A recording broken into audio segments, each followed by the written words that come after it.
បងស្រែស្រូវរើលវឹងល្វើយទឹកជាហូរតាមស្ទឹងស្រស់ស្អាតណាស់អូនស្រស់ស្អាតល្អបៃលិនមានផ្លែឈើផ្អែមល្ហែម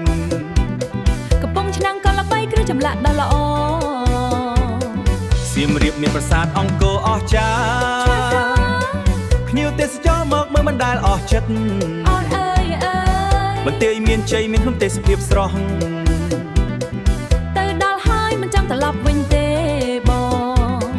ស្រុកខ្មែរយើងស្អាតគ្រប់ទីកន្លែងទៅណាជួបស្នាមញញឹមកក់ក្ដៅបេះដូងខ្មែរស្រឡាញ់ដីខ្លួនឯងជាតិយើងមិនចាញ់អ្នកណាទេអើយរកទៅត្រឹមជុំគ្នាពីភ្នំដល់កំពតក៏ស្រស់ស្អាតកែបមានសមុទ្រចកខ្យល់ត្រជាក់កសីហទឹកខៀវភ្លឺចែងចាំងរដងគិរីព្រៃភ្នំអស្ចារ្យមណ្ឌលគិរីខ្យល់ត្រជាក់ស្រួលចិត្តតកៅពងស្ពឺមិនធម្មតាស្រុកខ្មែរយើងអស្ចារ្យក្រុមខាចាំទន្លេធំធំល្វឹងល្វើ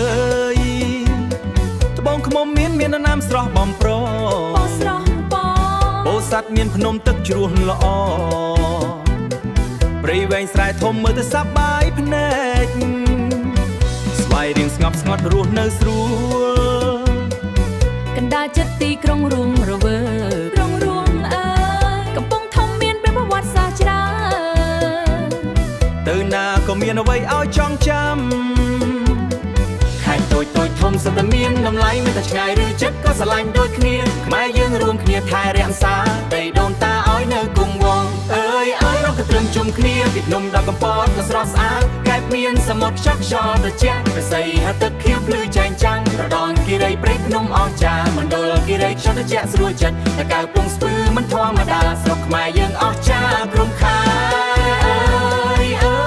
រំឡើងកុំឲ្យឈប់នៅខ្មែរយើងស្រស់ស្អាតអស្ចារ្យពីជើងដល់ត្បូងសុទ្ធតែមានស្នេហាពីជើងដល់ត្បូងសុទ្ធតែមានស្នេហាជាតិខ្មែរ